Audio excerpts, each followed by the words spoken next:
নমস্কার বন্ধুরা, কেমন আছেন সবাই? Welcome to Kitty's Innocence. আজকে আমরা আবার চলে এসেছি নতুন একটি রেসিপি নিয়ে। পুরো ভিডিওটা দেখবেন, আশা করি খুবই ভালো লাগবে। নমস্কার বন্ধুরা, চলো আজকে আমরা বানিয়ে ফেলি পাটিসাপটা।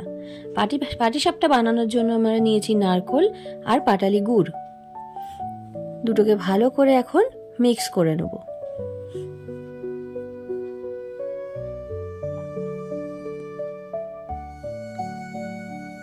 দেখো বেশ ভালোভাবে মিক্স হয়ে এসছে। আরও অনেকটা মিক্স করতে হবে। যখন দেবে একটা মিষ্টি গন্ধ বেরোচ্ছে, তোমরা বুঝে যাবে যে এটা রেডি হয়ে গেছে। এখানে আমরা নিয়েছি দুটো নারকেল। তোমরা জানো পৌষ পার্বণের সময় দুটো নারকেলের দাম হয়ে দাঁড়িয়েছে 50 টাকা করে পিস। একটা নারকেল 50 টাকা করে পিস এখন।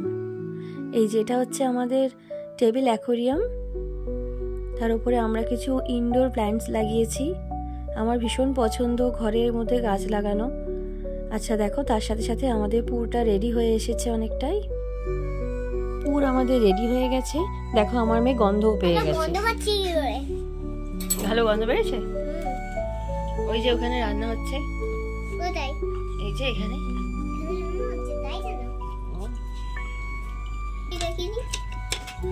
তুমি কি করছো? আমি এত কাজ করতে হচ্ছে। কি কাজ করছো তুমি? যে আমি ধুলে আছি। কি কাজ? কাজটা কি? রান্না। তুই রান্না করছিস? রান্না করার জন্য এইটা ফাটাচ্ছি। ওটা কি আছে ওটার মধ্যে? এটার মধ্যে আমলকি। আমলকি? আচ্ছা, আমলকি দিয়ে কি রান্না হচ্ছে আজকে? আজকে কুসুম।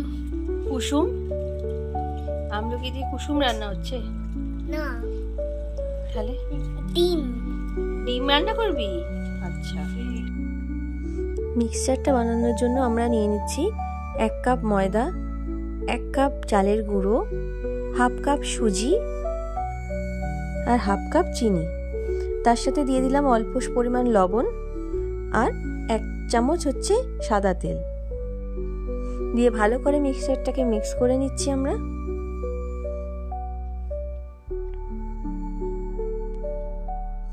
আমরা দিয়েছি ওই কাপেরই 1 কাপ দুধ, আর বাদবাকি যেটা লেগেছে আমরা দিয়েছি জল। তোমরা পুরোটাও দুধ দিতে পারো। লিকুইডের থিকনেসটা দেখে নাও, এর থেকে বেশি যদি পাতলা হয়ে যায় তাহলে প্যানে আটকে যেতে পারে। এই লিকুইডের থিকনেসটা থাকলে আমাদের এই প্যানে এটা আটকাবে না। এবার এই মিক্সচারটাকে আমরা আধ ঘন্টা চাপা দিয়ে রেখে দেবো, যাতে সুজি আর চালের গুঁড়ো ফুলে গিয়ে একদম নরম হয়ে যায়। কি রান্না করছে বলা মুশকিল, তবে একটা কিছু রান্না এখানেও চলছে এবং তিনি খুব ব্যস্ত বটে। ইনি হলেন আমার কন্যা কিটি। ফ্রাইং প্যানটা গরম হয়ে গেছে। এবার আমরা ব্রাশ করে নিচ্ছি অয়েল। তেলটা ভালো করে ব্রাশ করে নিয়ে এবার আমাদের পাটিসাপটাটা দিতে হবে ওতে। এই রান্নাটা করছে আমার শাশুড়ি মা। আমার মামনির হাতের রান্না খুব সুন্দর, খুব টেস্টি। পিঠের মধ্যে সব থেকে বেশি পছন্দ হচ্ছে আমার ভাজা পিঠে। তোমরাও জানিও কমেন্টে যে তোমাদের সব থেকে বেশি পছন্দের পিঠে কোনটা। প্রথম পাটিসাপটা যখন করা হয়, প্রথমটা মোটামুটি ভেঙেই যায়, খুব একটা ঠিকঠাক হয় না। তবে এবারে আমাদের পাটিসাপটার প্রথমটাও খুব সুন্দরভাবে উঠেছে, যেটা তোমাদের সাথে আমি শেয়ার করলাম। এবার দিয়ে নিচ্ছি আমরা পুর।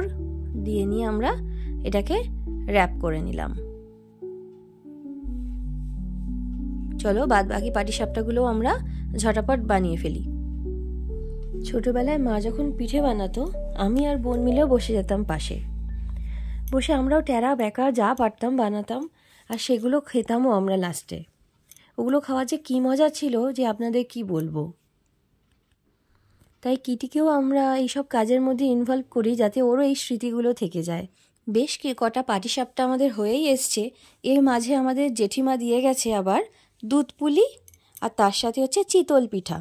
চিতল পিঠা জানো আমাদের বাড়িতে করার নিয়ম নেই, জানি না কেন, তবে চিতল পিঠা খেতে আমাদের খুবই ভালো লাগে। যাই হোক, আমাদের তাহলে আজকে 3খানা পিঠা হয়ে গেল।